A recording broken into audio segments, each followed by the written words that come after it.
Na mga kapatid, siya ay anak ng Diyos. Hindi Diyos anak, mga kapatid. May nagsasabi, syempre anak siya ng Diyos, di dapat Diyos din siya.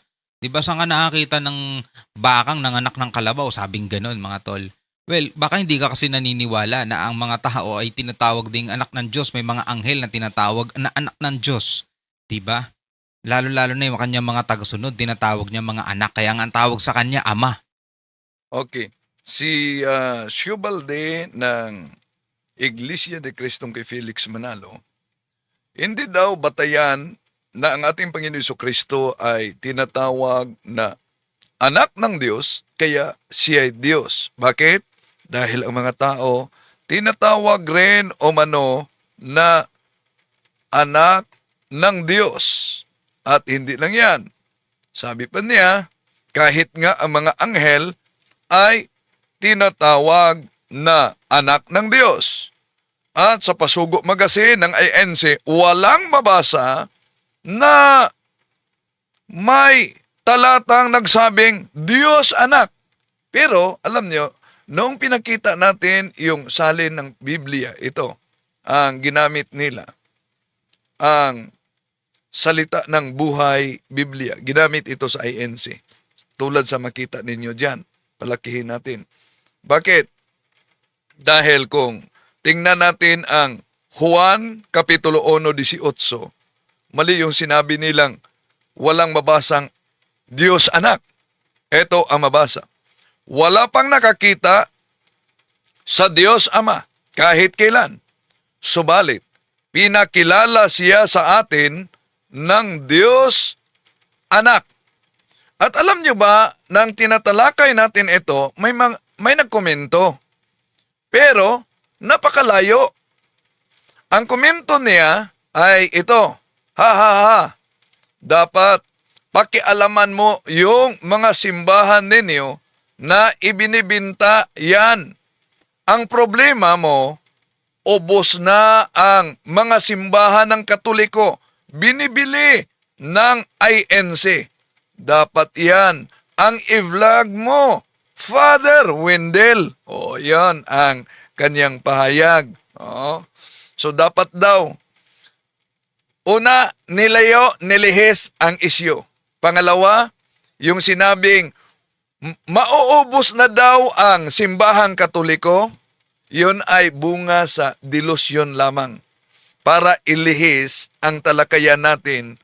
Dahil alam nyo sa Biblia, hindi ito opinyon ng tao. Alam nyo ba, sa Biblia, ang katuparan ng tinatawag na Antikristo ay ang nagtuturo na si Kristo ay hindi Diyos. Ito'y tatalakayin natin.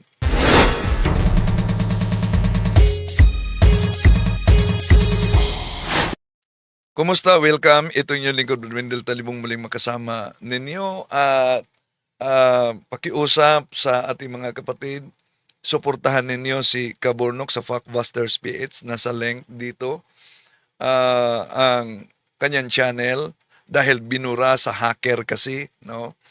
At ang pangalawang channel natin, Pananampalataya at Katwiran, nandito din sa link. At pagsuporta sa ating Facebook page, Pananampalataya at Katwiran, at meron ding Exorcism and Deliverance dyan. Sa lahat nating mga sumusubaybay, welcome. At sa mga bago pa lang at sa mga suking taga-subaybay, huwag kalimutang pindutin ang like sa ating live. At huwag din kalimutang mag-subscribe kung bago ka lang at pindutin ang bell button para updated kayo, mag-comment at i-share ninyo. At para alam natin kung saan nakaabot ang videong ito, kung saan kayo nagsubaybay, nanood sa ating live streaming sa iba't ibang bahagi sa ating bansa o sa iba't ibang bahagi sa ating mundo, lalo na sa mga OFW. So, inaniya natin kung maaari i-comment ninyo saan kayo ngayon nakabase, nagsubaybay para alam natin kung saan na kaabot itong talakayan na ito. Napaka importante talaga, mga kapatid, na dapat alam natin, no? Ang tunay na pananampalataya kaugnay sa ating Panginoong Kristo. Bakit? Dahil sa Biblia, mga kapatid, alam nyo ba, ang Antichrist, ang grupo o sekta na pinabulaanan, nagtatanggi na ang ating Panginoon Kristo ay tunay na Diyos at tunay na nagkatawang tao. Yan po ang tinatawag na incarnation. No? At iyon ang sentro ng ating pagdiriwang ngayon na alaala natin, mga kapatid. Kung sa Biblia, ang Antichrist, yung mga taong at grupo ng sekta na hindi talaga naniniwala na si Kristo ay Diyos at tunay na nagkatawang tao, mga kapatid, alam naman niyo ba, malinaw yan na pamantayan sa Biblia. Hindi yan opinion lang ng tao. Kung ang batayan natin ay Biblia, mismo ang Biblia ay nagbigay definition kaugnay sa Antikristo. Ano ba ang sabi sa unang Juan 2:22? Sino ang sinungaling? Siya na tumatangging si Jesus ang Mesiyas, ang tumatanggi sa Ama at sa Anak. Siya ay Antikristo. Napakalinaw na may Antikristo sa Biblia. Pero baka sabihin nila, hindi naman binanggit sa naturang talata na ginamit unang Juan 2:24 na ang Antikristo, yung tumatanggi na ang ating Panginoon Kristo ay nagkatawang tao. Kaya sisilipin natin ang katabing talata sa unang Juan 4:2-3, mga kapatid. Ito ang mabasa natin, ang salita ng Diyos na salin. Sa ganitong paraan, ninyo malalaman kung nasa kanila ang Espiritu ng Diyos. Kapag kilala nilang si Jesucristo'y nagkatawang tao, sila ay mula sa Diyos. Ngunit, kung hindi nila kinikilala na si Jesus ay nagkatawang tao, hindi ang Diyos ang nagsugo sa kanila, kundi ang espiritu ng Antikristo na naririnig ninyong darating at naririto na nga ito sa mundo. So, malinaw, mga kapatid, na kung ang definition sa Biblia, ang batayan natin, sino ang Antikristo? Yung di naniniwala na si Kristo ay naging tao. Kaya, tingnan natin sa ikalawang Juan, Kapitulo 1, versikulo 2, ito ang mabasa natin. Mahalaga ito dahil marami nang nagkalat na manlilinglang sa mundo.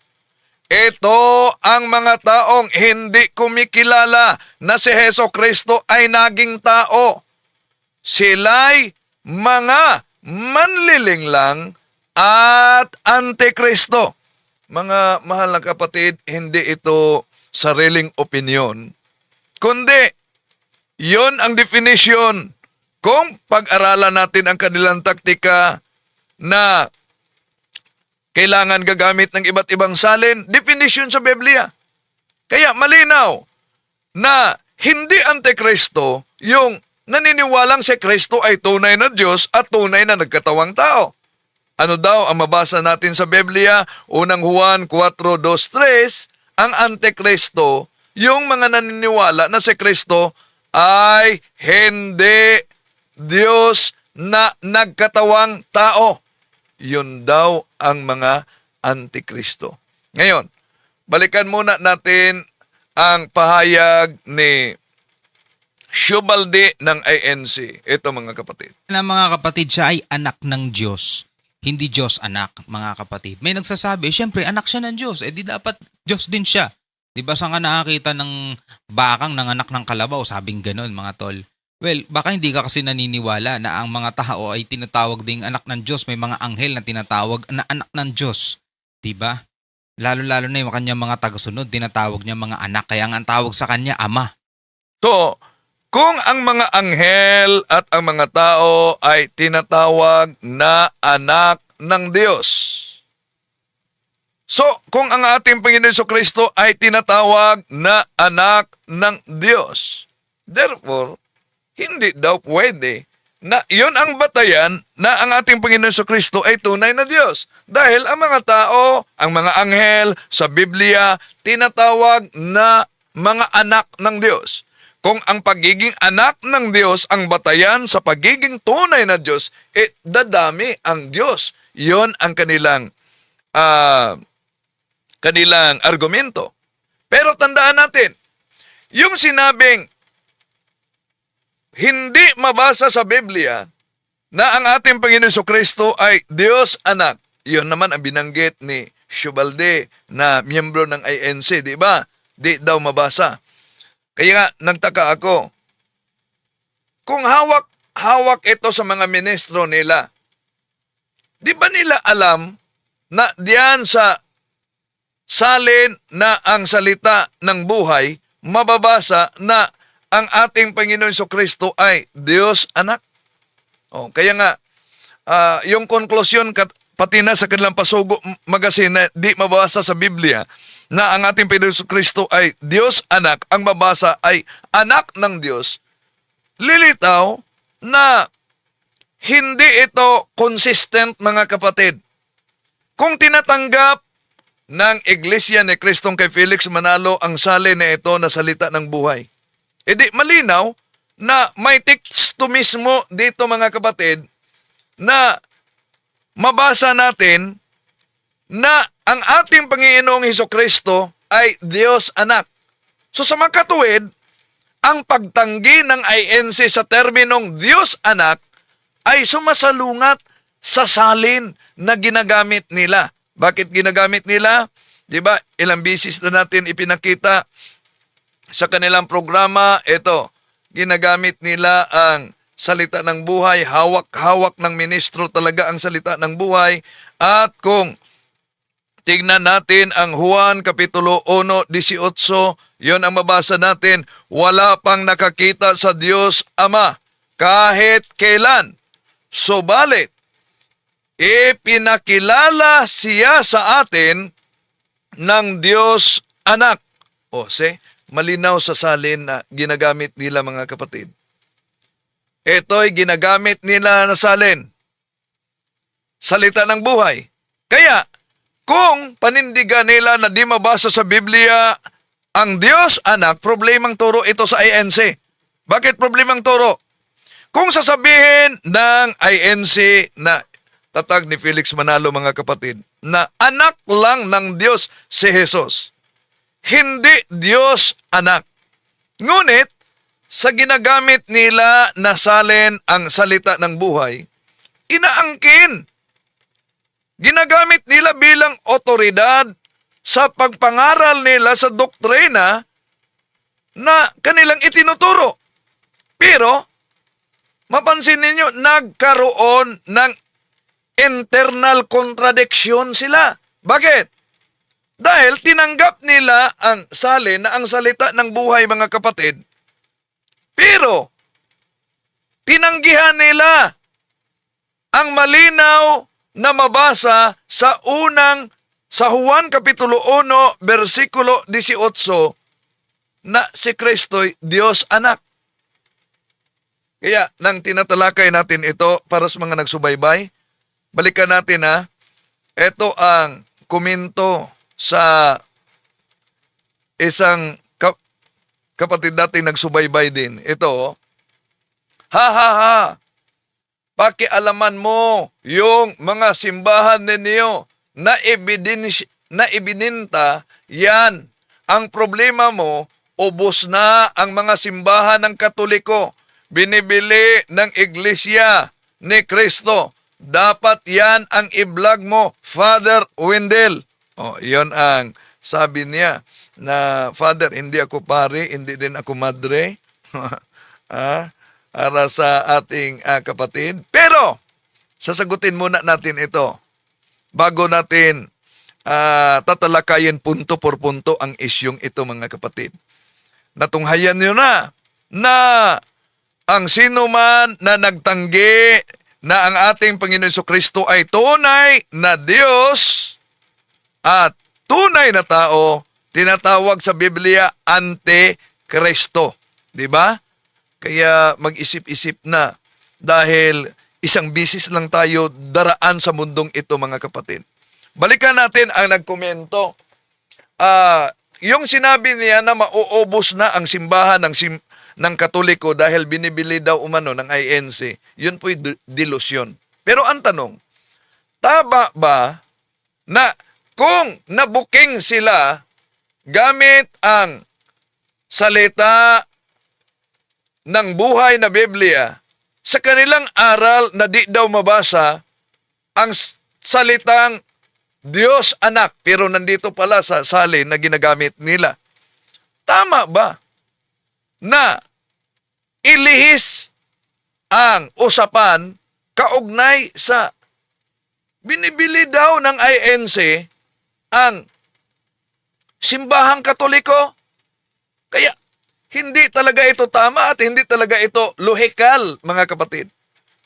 Iyan po ang pag-iwas sa isyo. Ang tawag dyan ay red herring. At hindi sagot sa naunang problema. Anong problema? Yung nabuking sila sa aral na kaugnay sa pagka-Diyos ng ating Panginoon Jesucristo, lalo na sa sinabi nilang hindi mabasa sa Biblia ang Diyos anak, ang mabasa ay anak ng Diyos. Pero yung sinabing mauubos na delusyon yan at pwede ding ad hominem, yung pag-atake sa ibang relihiyon. Sa halip na sagutin yung issue, bakit ginamit ninyo ang salin na ito at bakit itinuturo ninyo na hindi mabasa sa Biblia na ang ating Panginoon Jesucristo ay tinatawag na Diyos anak, pero mabasa sa ginagamit ninyong salin, abay,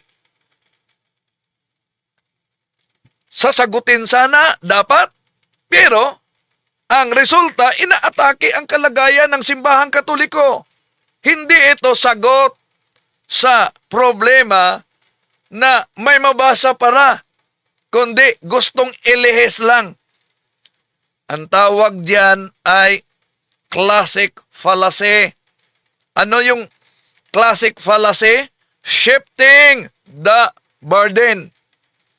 Ano yun? Shifting the burden? Dahil hindi masagot ang tanong, mga kapatid, kaugnay sa pagbubuking na may mabasa pala sa ginamit nila na salin sa Biblia, abay, gustong ilihis. At hindi rin makatuweran yung tinatawag na self-contradictory na pahayag. Bakit? Di po ba turo ng INC? Alam nyo, sa matagal ng panahon, ang simbahang Katoliko daw ay sa pagano, ang simbahang Katoliko daw ay sa demonyo. Kung ang simbahang Katoliko ay sa pagano, kung ang simbahang Katoliko ay sa demonyo, habang inaangkin at ipinagmamalaki nila sa kanilang propaganda na may mga simbahan umano sila sa simbahang Katoliko na binibili ng INC. So ang tanong, tama ba yung kanilang propaganda? Bakit? Kung tunay na naniniwala ang Iglesia ni Kristong Tatag ni Felix Manalo na ang simbahang Katoliko ay sa demonyo, bakit sila bibili o aangkin ng mga gusaling para sa kanila galing sa demonyo? Di ba? Kung ang simbahang Katoliko ay galing sa pagano, bakit bibili sila sa mga gusali na galing sa mga pagano? Kaya nga, normal ba yan na lohika, mga kapatid? Ang sa demonyo, alam naman natin, dapat iwasan. Ang sa demonyo, hindi inaangkin. Yan ang mabasa natin sa Mateo Kapitulo 7:18, di ba? Ang banal ay hindi nagmumula sa masama. So, ibig sabihin, isa sa dalawa, yung totoo, Di ba? Sa, kaya mali yung paratang na sa demonyo ang simbahang Katoliko. Kung binibili nila ang gusaling iyan. Di ba? Mali din ang propaganda na binibili ng INC ang gusali ng simbahang Katoliko. Hindi pwedeng sabay itong dalawa na totoo. Di ba? Okay. Isa sa mga tatalakayan natin dahil bakit daw umano na ang ating mga kapatid ay nahikayat sa INC dahil sa napakaganda daw na disiplina. Isa na yung sinabi ni Senador Rodante Marcoleta. Ako po ay miyembro ng Iglesia ni Cristo, kaya kapag ako po ay nagsugal, matitiwalag po ako. Kaya alam na po ninyo kung anong posisyon ko dito. Okay, paano po ngayon? Yan. Ang sabi ni Senador Marcoleta na ang INC matitiwalag ang sino man na nagsusugal. Maganda naman yan na disiplina. Pero di yan kailangan na lilipat tayo sa siktang tatag ng tao para doon tayo titigil sa pagsusugal dahil ang daming mga Katolikong hindi nagsusugal at nagsisikap na mamuhay sa kabanalan. Kahit kailan hindi ako nagsusugal. So di batayan na pagpasok sa grupo ng INC mga kapatid dahil sa disiplinang ititiwalag yung magsusugal, ang malaking katanungan diyan kung ipinagmamalaki mismo ni Senador Marcoleta yung tinatawag na disiplina sa loob mismo ng iglesia na sino mang nagsusugal ay dapat itiwalag. Ang tanong, naalala ba ninyo yung usapin kaugnay sa katapatan sa SOSI? Ano yung SOSI? Statement of Contributions and Expenditures ni Senador Marcoleta. Di po ba isang legal na obligasyon yan sa ilalim ng batas ng eleksyon? Di ba inaamin niya sa programa mismo na may pagsisinungaling siya at yun ang dahilan kung bakit sinampahan siya ng kaso sa Ombudsman at sa COMELEC. Kung ang pamantayan ay mahigpit sa mga miyembro, mga kapatid, ang pagsusugal, maganda yan. Pero ngunit, kung maluwag naman ang pinuno sa naturang sekta, kapag ang katapatan na sa legal na dokumento ang pag-usapan, mga kapatid, abay nagkakaroon yan ng tinatawag na double standard, di ba? Ang integridad ay dapat pare-pareho, lalo na sa namuno sa mga siktang nagpakilala na dapat walang kapintasan sa pagbalik ng ating Panginoon Jesucristo. So, balikan natin ang punto, mga kapatid, no? Sa kanilang aral na ang ating Panginoon Jesucristo ay hindi Diyos. 'Yon ang kadalasan na turo ng INC. 'Yon ang kadalasan din na turo sa kanilang mga pagsamba at sa kanilang propaganda. Ito'y isa-isahin natin sa ngayon. Bakit daw ang Iglesia ni Cristo naniniwala na ang Panginoong Jesus ay tao sa kalagayan at bakit daw dinidemote Ang napakinggan ninyo ay si Shubaldi, no? Isang miyembro ng INC. Bakit daw dinimot?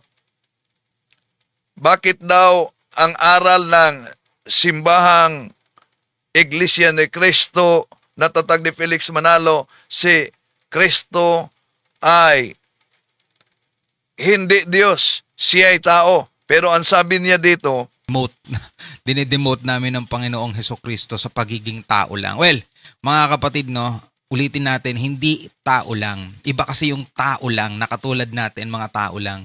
Siya bukod sa bukod sa siya ay ginawang Panginoon, mga Okay, bago dyan mga kapatid, ang kanilang aral hindi talaga tao lang. Hindi Diyos pero hindi tao lang. Malaking problema itong lohikal na aral sa INC mga kapatid. Bakit? Hindi Diyos ang ating Panginoon Jesucristo pero hindi rin tao lang. Kaya, hindi lohikal, hindi biblical, hindi din historical. At walang malinaw na kategorya ng pagiging ano ang ating Panginoon Jesucristo. Ano siya? Kung hindi siya Diyos, hindi siya tao lang, siya ba'y nilalang? Kung hindi siya tao lang, siya ba'y arkanghel? Kung siya hindi tao lang, ano siya? Ideya lang. Lahat ng mga ito mga kapatid ay itinatanggi ng mga sinauna pang Kristyanismo bilang tinatawag na heresy. Okay. At ituloy natin. Bakit hindi tao lang? kapatid. Siya ay tagapagligtas. O, hindi siya tao lang dahil siya ay tagapagligtas. So, ibig sabihin, hindi lohikal mga kapatid at hindi biblical din ang sabihin si Kristo ay tagapagligtas pero hindi Diyos. Bakit? Sa Biblia, alam nyo, sa Biblia, ang pagiging tagapagligtas ay tungkulin ng Diyos lamang. Kaya kung si Kristo ang tagapagligtas, therefore siya ay Diyos. Sa Biblia, ang Diyos lamang ang tagapagligtas. Malinaw yan sa Lumang Tipan. Asan mabasa mga kapatid? Sa Lumang Tipan sa Isaias Kapitulo 43 versikulo 11. Di ba mabasa diyan, ako ang Panginoon at maliban sa akin ay walang tagapagligtas. So kung ang ating Panginoon Jesucristo hindi Diyos, tao siya, pero tagapagligtas, abay, salungat na yan sa Isaias 43:11 na ang Panginoon ay siya lang ang tagapagligtas at wala nang iba.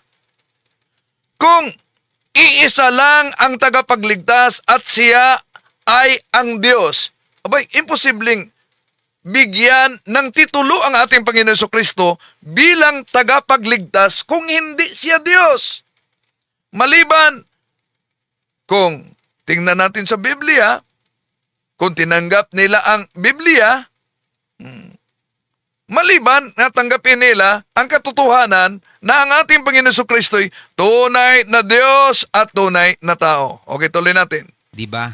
Panganay siya sa lahat, mga kapatid. Oh, yan. Pag binanggit ba sa Biblia na panganay siya sa lahat, ibig ba sabihin na hindi siya Diyos?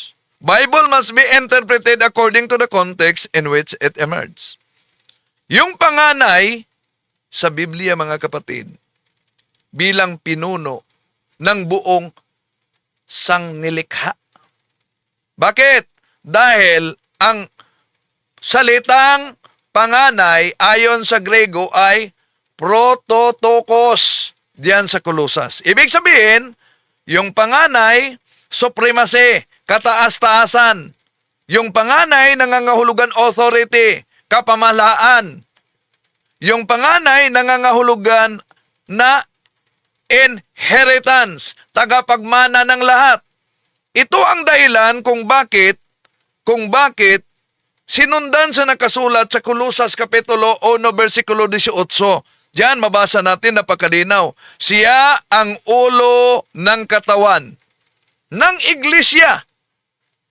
At ipatuloy, upang siya ang manguna sa lahat. So, nilinaw mismo sa konteksto, mga kapatid, na ang ating Panginoong Jesucristo ang manlilikha, hindi nilalang. Kung babasahin natin ang kasunod na talata sa Kolosas Kapitulo 1, versikulo 16, mabasa natin diyan na sapagkat sa pamamagitan niya ay nilikha ang lahat ng bagay. So, ang lohikal na punto dito mga kapatid ay kung ang ating Panginoon Jesucristo ang lumikha ng lahat ng mga bagay, abay, hindi siya maaaring kabilang sa mga nilikha o kabilang sa mga nilalang. Di po ba? Okay. Ano pa ang punto para pasinungalingan ng ating Panginoon Jesucristo ay tunay na Diyos at tunay na katawang tao.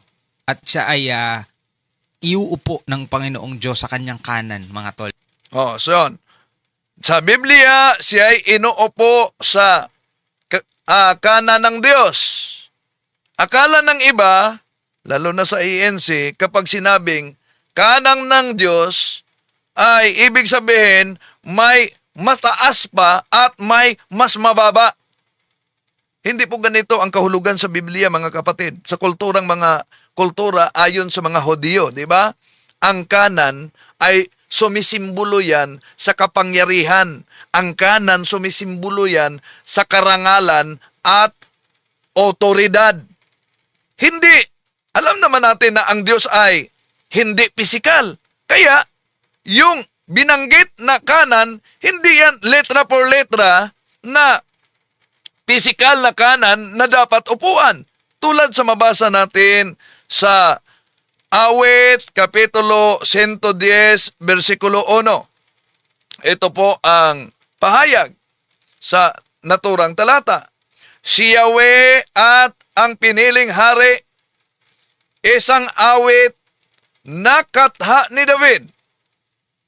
Sabi ni Yahweh, aking Panginoon, maupo ka sa kanan ko hanggang lubusan kong mapasuko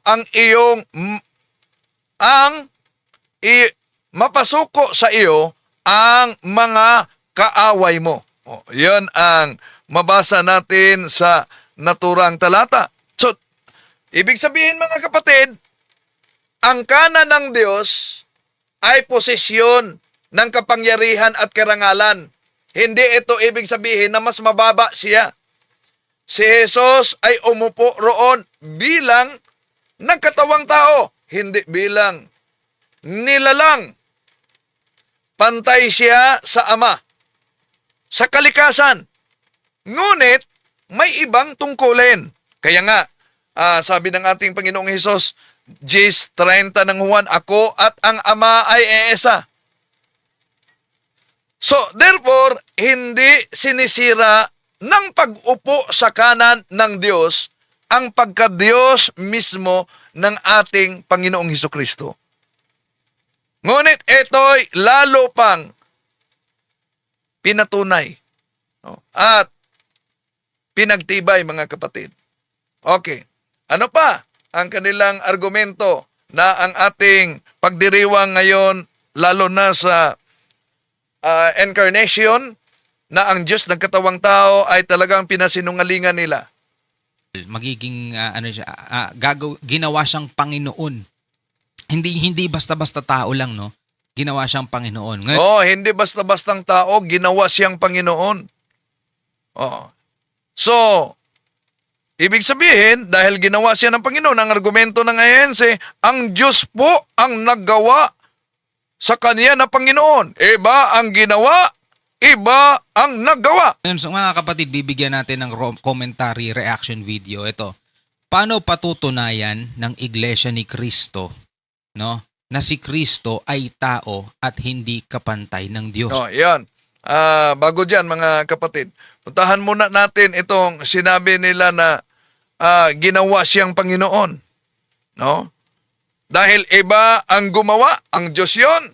Iba ang ginawa, si Kristo yon. So yung sinabing ginawang Panginoon, tandaan natin, Panginoon dahil ba nilikha o Panginoon dahil siya ang Panginoon na? So, tandaan natin mga kapatid, yung konsepto sa Biblia. Yung Panginoon bilang tungkulin, ibig sabihin office, bilang Mesiyas, bilang tagapamagitan, bilang hari sa plano ng kaligtasan, dito siya ginawa. At ang ginawa, tinakda. Panginoon bilang kalikasan, essence, nature. Siya ang may kapangyarihan sa pagpatawad ng kasalanan, di ba? Marcos Kapitulo 2, versikulo 5. 7:5. Siya din tinatawag na Panginoon ng Sabath, di ba? Siya din ay sinamba ng mga apostol. At Juan Kapitulo 1, versikulo 1, sa pasimula ay ang salita, at ang salita ay Diyos. So tandaan natin mga kapatid, hindi na ginawa ang Diyos. Siya ay Diyos magpakailanman. Kung hindi Diyos si Jesus, may lohikal na problema dito mga kapatid, dahil kung ang batayan nila ginawa siyang Panginoon, hindi siya Diyos, magkaproblema sila. Bakit? Kung hindi Diyos si Jesus, bakit sinasamba? Bakit sinasamba kung ang Diyos lamang ang dapat sambahin ayon sa Biblia, di ba? Hindi, utos kasi ng Diyos. Ibig sabihin, ang Diyos na nagbabawal na sambahin ang hindi Diyos dahil yun ay idolatry. Kung utos sa Diyos na sambahin ang hindi Diyos na si Jesus, so ang Diyos mismo ay nag-utos ng idolatry. Ganun ba? At hindi lang yan. Bakit siya may kapangyarihan na magpatawad sa kasalanan? Di ba Diyos lang ang makagawa niyan? Kaya nga, nagalit ang mga Hudyo nung nagpatawad ang ating Panginoon Jesucristo. At hindi lang yan kung siya ay hindi Diyos. Bakit sinasabi na sa Kanya nilikha ang lahat ng mga bagay sa Colosas Kapitulo 1, versikulo 16? Kaya, kung siya ay nilalang lamang, nagbibigay ang Diyos ng Kaniyang kaluwalhatian mga kapatid sa nilalang na laban mismo sa sinabi ng Diyos sa Isaias Kapitulo 42, versikulo 8, di ba?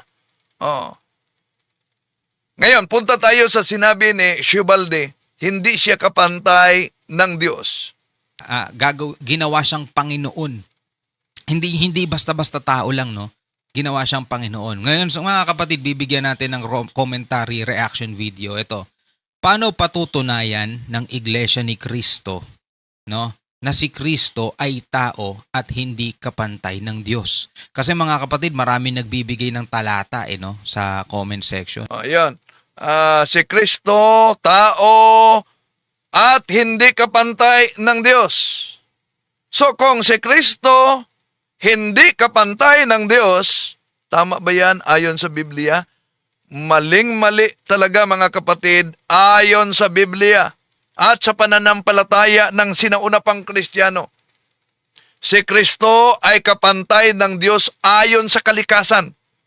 Kaya nga, sabi ng ating Panginoong Hesus sa Juan 10:30, ako at ang Ama ay iisa. So, si Kristo, kapantay ng Diyos ayon sa kalikasan. Kahit siya ay nagpakababa sa kanyang tungkulin bilang tao.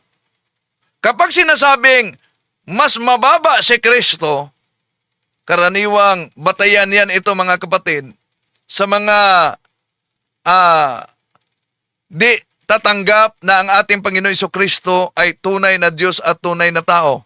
No? So kapag sinasabing mas mababa si Kristo, karaniwang batay ito sa kaniyang ginampang ng tungkulin habang siya'y nagkatawang tao.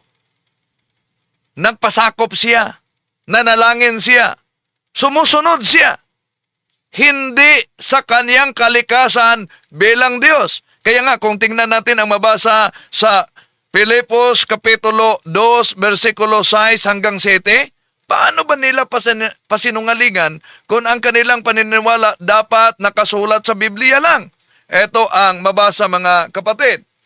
Kahit taglay niya ang kalikasan ng Diyos, hindi niya ipinagpilitang mananatiling kapantay ng Diyos. Sa halip, kusa niyang binitawan ang pagiging kapantay ng Diyos at namuhay na isang alipin.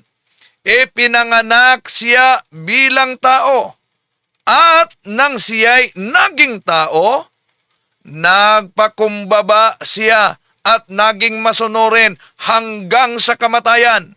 Naging ito man ay kamatayan sa krus.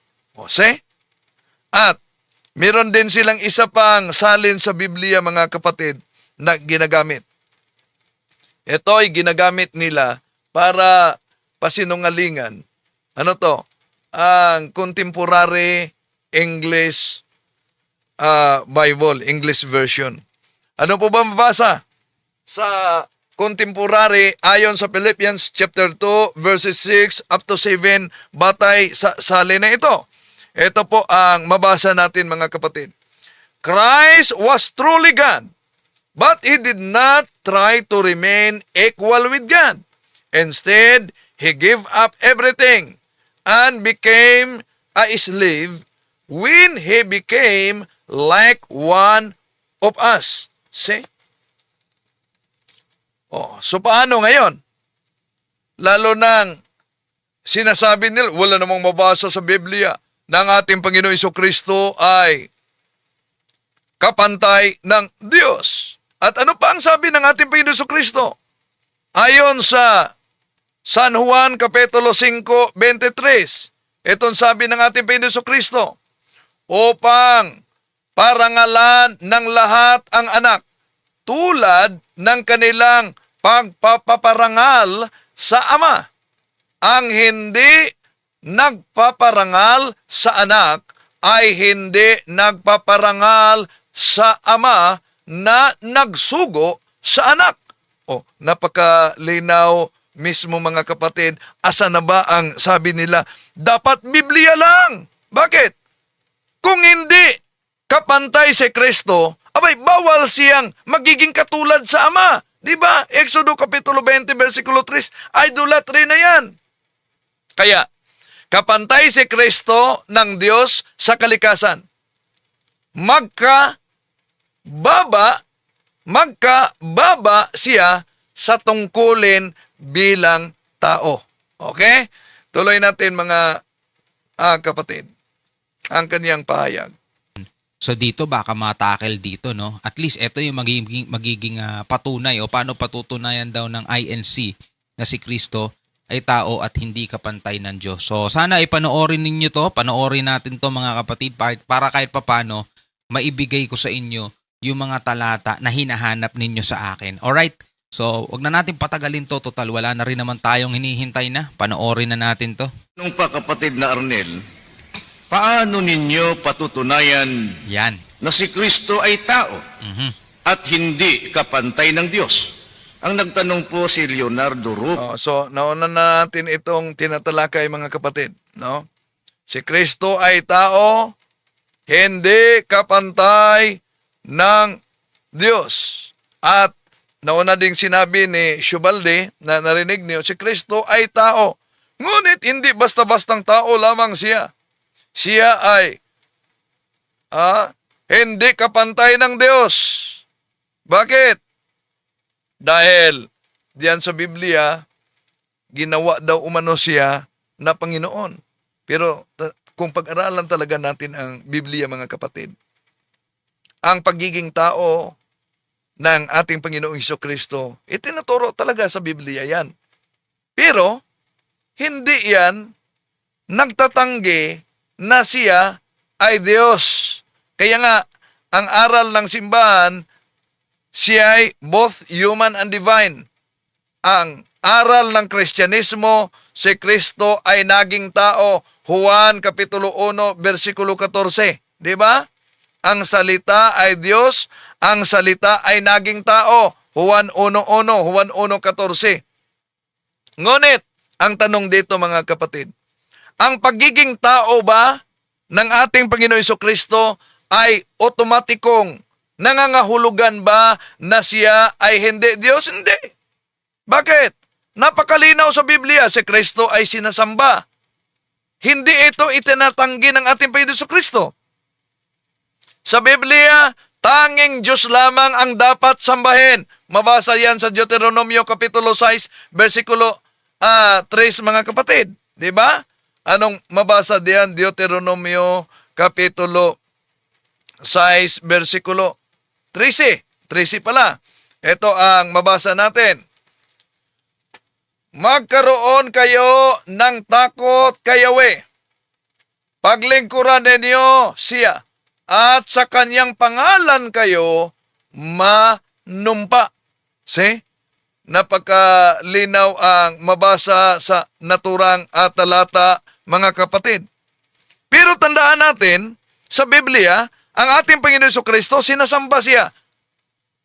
Tingnan niyo ang Mateo Kapitulo 14:33. Ang ating Panginoon Jesucristo, sinasamba ng kaniyang mga alagad. At tingnan niyo sa Hebreo Kapitulo 1, versikulo 6. Sambahin siya sa lahat ng mga anghel ng Diyos. So ang tanong, kung si Kristo ay tao lamang, hindi kapantay sa Diyos, dapat niya itong tinanggihan. Tulad sa ginawa ni San Pedro, tulad sa ginawa ng mga propeta, dapat tinanggihan niya ang pagsamba niya. Di ba? Oh. So, ang turo daw, narinig niyo, ang turo daw ng INC ay nakabatay talaga sa Biblia ayon sa isang ministro. Totoo ba na nakabatay talaga sa Biblia ang kanilang turo na ang ating Panginoon Jesucristo ay tao, hindi kapantay sa Diyos? Hindi yan totoo, mga kapatid. Hindi ito ganap na totoo. Bakit? Ang posisyon ng INC ay very selective. Ano po ba yung very selective? Pumipili lamang sila ng mga talata na pabor nila sa konklusyon nila. At iniiwasan nila, tulad nito, di ba? At binabago nila ang pagbasa sa mga talatang napakalinaw na nagtuturo ng ating Panginoon Jesucristo ay Diyos. Sa kabuuang pagpatutuo diyan sa Biblia. Di ba? Imagine, pag mabasang Panginoon ko at Diyos ko. Anong konklusyon nila? Pag mabasa yan, aboy, si Kristo, si Tomas, nagulat lamang. May nag-comment nga dyan, bakit sinabi mo na si Tomas ay Santo Tomas? Hindi siya banal. Aba. Okay, tuloy natin mga kapatid ang pagtalakay dito. No? So, ang paraan sa pagtuturo ng INC sa pangangaral nila, yun ay tinatawag na proof texting. Yun talaga ang karaniwan na ginawa nila. Kinukuha ng mga INC ang mga talata sa iba't ibang mga salin para magsuporta sa kanilang doktrina. At nagsasabing, si Kristo ay sinugo, si Kristo ay ginawang Panginoon, si Kristo ay nakaupo sa kanan ng Ama, si Kristo ay nanalangin, si Kristo ay tinatawag na lingkod, at mula rito, ang kanilang konklusyon, therefore, siya ay hindi Diyos. Magkaproblema talaga kung pag-aralan natin. Huwag kayong magalit sa mga naniniwala na si Kristo ay hindi Diyos. Dapat sa ating pagtalakay dito, magiging gabayan ninyo at huwag kayong bias. Pag-aralan ninyo. Dahil kung ang doktrina na si Kristo ay hindi Diyos, magkaproblema talaga. Ang mga talatang ito, mga kapatid, na tumutukoy sa kalagayan ng ating Panginoon Jesucristo bilang Diyos na naging tao, yun ang tinatawag na incarnation, hindi yan sa kanyang kalikasan. Kundi sa teolohiya ng nauna pang mga Kristiyano mula pa sa mga apostolis, malinaw na yun talaga ang aral na ang ating Panginoon Jesucristo ay nagkatawang tao at yun ay incarnation. Di ba? So, ginagamit ng INC, lalo na sa ministro, Mateo Kapitulo 7, 17, Mateo Kapitulo 3:17. Ng Hasmin Street, Batasan Hills, Quezon City. Itong katanungang ito, kapatid na Arnel, na paano natin patutunayan na si Kristo'y tao at hindi kapantay ng Diyos. Ang pagkilala po ng Iglesia ni Kristo, mga mahal po naming mga panauhin, ay batay po sa itinuturo ng Biblia kung ano ang tunay na kalagayan ng ating Panginoong Hesukristo. At ang ating Panginoong Hesukristo ayon po sa itinuturo ng Biblia, siya po ay anak ng Diyos. Mababasa po natin yan sa Mateo 3:17. Ayan. Siya'y anak ng Diyos. At yon ay mababasa natin sa Mateo 3:17. At may follow-up dito si Shubaldi. Si Kristo po ay ginawang Panginoon. Ang gumawa sa Kanya, ang Diyos. Yan ang mga kapatid, siya ay anak ng Diyos. Hindi Diyos anak, mga kapatid. May nagsasabi, syempre anak siya ng Diyos. Ayan. Nabigyan na natin ng kalinawan itong sinabing hindi Diyos anak. Pero ang tanong dito, dahil ginamit nila ang Mateo Kapitulo 3, versikulo 17, mga kapatid, dahil tinawag na anak ng Diyos si Kristo, ibig ba sabihin, siya ay hindi Diyos? Hindi nangangahulugan na dahil tinawag siya na anak ng Diyos, hindi na siya Diyos. Ang pagiging anak ng Diyos ni Kristo ay hindi pagtanggi sa kaniyang pagka-Diyos, kundi pagpapahayag ito, mga kapatid, sa kaniyang tunay na ugnayan at tunay na kalikasan bilang Diyos na anak.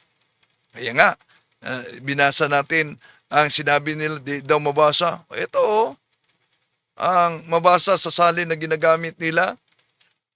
Juan 1:18, wala pang nakakita sa Diyos Ama kahit kailan, subalit pinakilala siya sa atin ng Diyos Anak. Napakalinaw, mga kapatid. So, kaya sa mga kapatid natin na gustong maliwanagan pa kaugnay dito, dahil naguguluhan sila sa aral na ito, i-share ninyo itong video ito, mga kapatid. No? Sa mga kapatid nating mga Katoliko. Di ba? Okay. Tuloy natin ang ating pagtalakay. Ito. Di dapat Diyos din siya.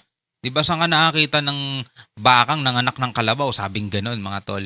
Well, baka hindi ka kasi naniniwala na ang mga tao ay tinatawag ding anak ng Diyos. May mga anghel na tinatawag na anak ng Diyos. Diba? Lalo-lalo na yung kanyang mga tagasunod, tinatawag niya mga anak. Kaya nga ang tawag sa kanya, ama. Ayan.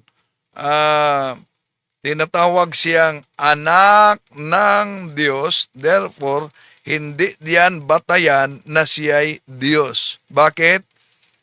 Dahil sa Biblia, mga kapatid, yung sinabing walang mabasa na Diyos anak, mali na. Napatunayan natin kahit sa salin gamit nila. Ang mismong tekstong ginagamit ng INC, ang mismong salin na ginagamit ng INC, yung salita ng buhay, salin na madalas gamitin nila. Malinaw ang mabasa sa Juan Kapitulo 1:18 na Diyos anak si Kristo.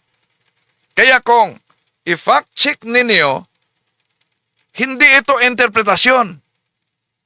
At hindi ito paliwanag ng Katoliko. Letra por letra, mabasang Diyos anak sa Biblia na ginagamit nila. Pagkatapos, sino ang mali nito? Di ba? Kaya, magka-problema talaga, at hindi lang basta na problema, yun ay tinatawag na lohikal na problema, mga kapatid, sa panindigan ng INC. Bakit? Self-contradiction. Sinasabi ng INC, walang mabasa sa Biblia na Diyos anak. Pero sa sarili nilang ginagamit na salin, meron palang mabasang Diyos anak.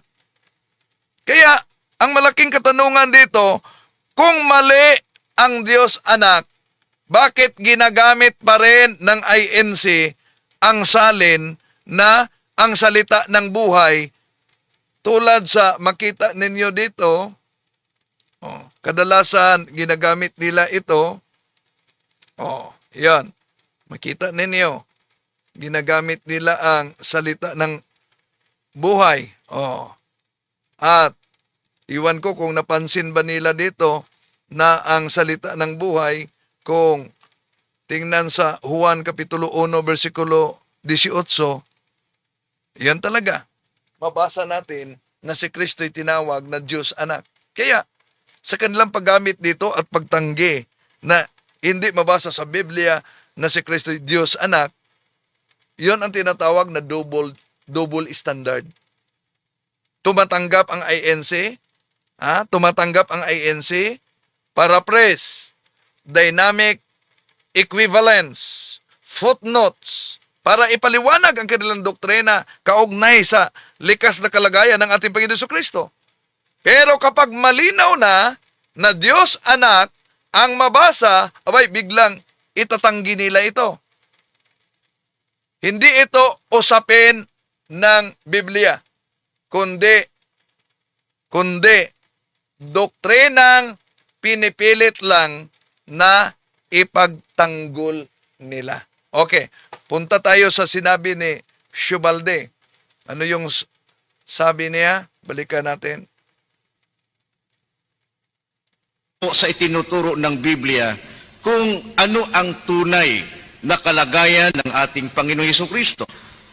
At ang ating Panginoong Hesukristo ayon po sa itinuturo ng Biblia, siya po ay anak ng Diyos. Mababasa po natin yan sa Mateo 3:17. Si Kristo po ay ginawang Panginoon. Ang gumawa sa Kanya, ang Diyos. Yan ang mga kapatid, siya ay anak ng Diyos. Hindi Diyos anak, mga kapatid. May nagsasabi, syempre anak siya ng Diyos. Di dapat Diyos din siya. Di ba saan ka nakakita ng bakang ng anak ng kalabaw? Sabing ganon, mga tol. Well, baka hindi ka kasi naniniwala na ang mga tao ay tinatawag ding anak ng Diyos. May mga anghel na tinatawag na anak ng Diyos. Di ba? Lalo-lalo na yung kanyang mga tagasunod, tinatawag niya mga anak. Kaya nga ang tawag sa kanya, ama. Yan. Yun ang argumento nila sa INC. Paano ninyo sasagutin? Kayo, mga kapatid. So, makatulong ito, i-download ninyo, screenshot ninyo, makakatulong ito ang mga talata na ginagamit natin. Sa argumento nila na hindi batayan ang pagkaanak ng Diyos ni Jesus upang siya'y kilalaning tunay na Diyos. Bakit? Dahil ang mga tao nga, kahit ang mga anghel sa Biblia, tinatawag na anak ng Diyos. Totoo naman yan. Di ba?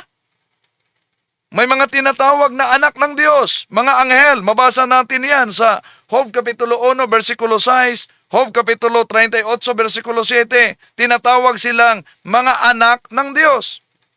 Kahit ang mga tao, kahit ang Israelita. Deuteronomio Kapitulo 14, versikulo 1, Hosea chapter 11, verse 1, tinatawag na mga anak ng Diyos. Pero tandaan ninyo ito. Tandaan ninyo.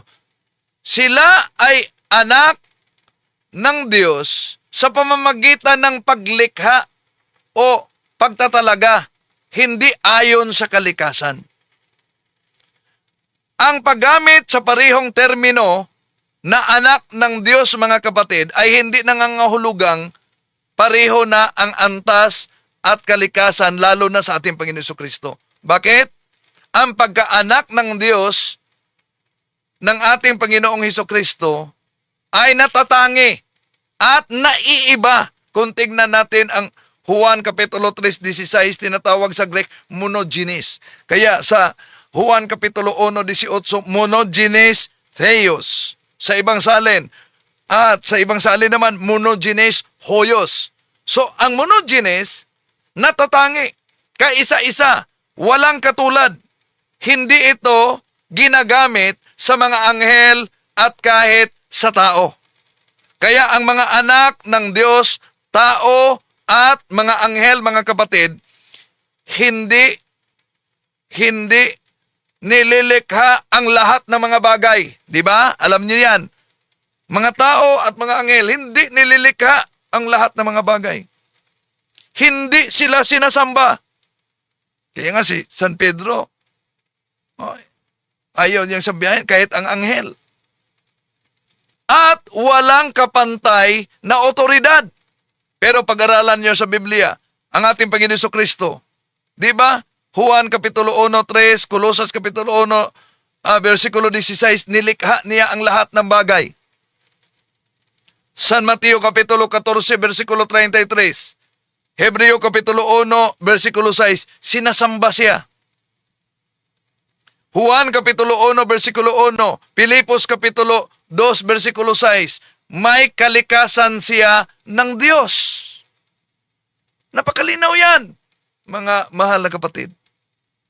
Kaya, sa ating pagtalakay na ito, di po natin layunin na saktan ang damdamin ng ating mga kapatid. No?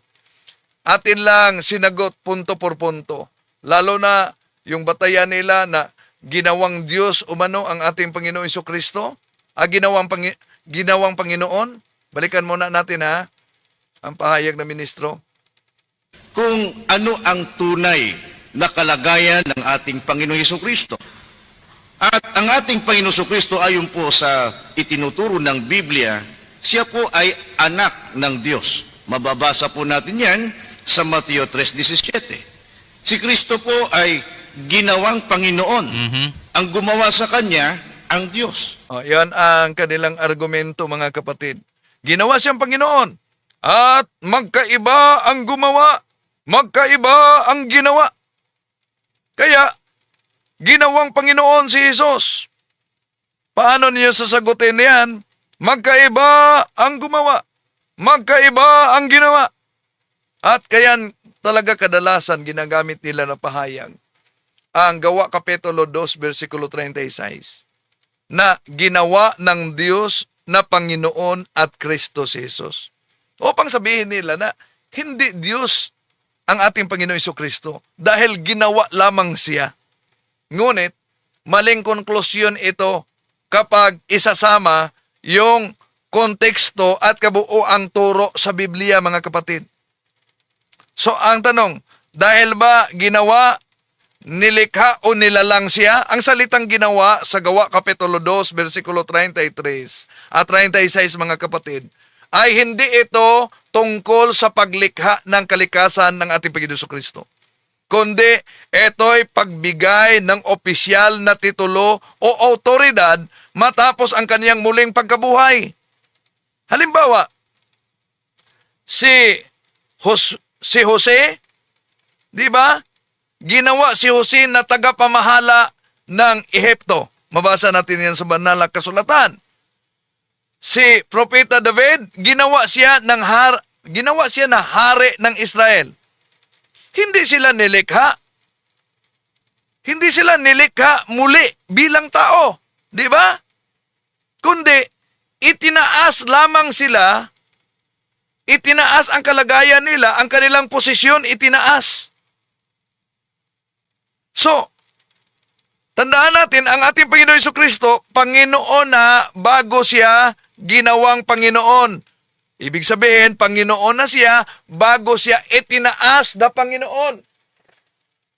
So kung tunay na nilalang lamang si Jesus, abay, hindi siya tatawaging Panginoon bago pa man ang Gawa Kapitulo 2, versikulo 36. Bakit? Tingnan niyo ang Juan 13:13. Tinatawag ninyo akong guro at Panginoon at tama kayo sapagkat ako nga. O di ba? Bago idiniklara ang ginawang Panginoon, nang pakilala na ang ating Panginoon Jesucristo.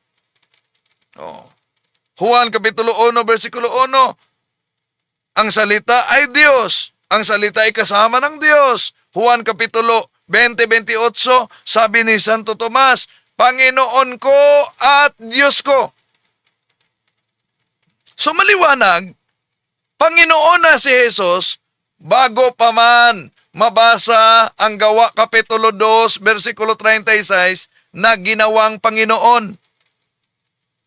So, kung ginawa si Jesus na Panginoon, kaya para sa kanila hindi Diyos, mali. Ginawa si Jesus na Panginoon, ginawa si Jesus na Panginoon sa kaniyang papel bilang Misayas. Ngunit siya ay Diyos sa kaniyang likas na kalikasan. Yun ang tama. Yun ang tinatawag na incarnation. So, yung sinabi nila na magkaiba ang gumawa at ang ginawa. Magkaiba ang gumawa at ginawa. Yun naman ay tama. Tama yan kung ang pag-uusapan ay nilikha na bagay. Ngunit sa kaso ng ating Panginoong Hesus, ang ginawa ay pagkilala o pag-angat sa kaniyang misyanikong otoridad, mga kapatid. Hindi paglikha sa kaniyang kalikasan bilang Diyos. Si Kristo ay hindi ginawang Diyos. Siya ay Diyos na naging tao, hindi tao na naging Diyos. Diyos na naging tao at itinaas bilang Panginoon. Gawa Kapitulo 2:36. Ang kaniyang pagkatao ay hindi ang kaniyang pagkadiyos. Ang kaniyang pagkadiyos ay hindi ang kaniyang pagkatao. Ngunit ang kaniyang pagkatao at pagkadiyos ay iisang banal na persona, pangalawang persona sa Holy Trinity. Maraming salamat sa inyong pagsubaybay. Hanggang sa muli, Merry Christmas at advance Happy New Year sa inyo. Bye-bye.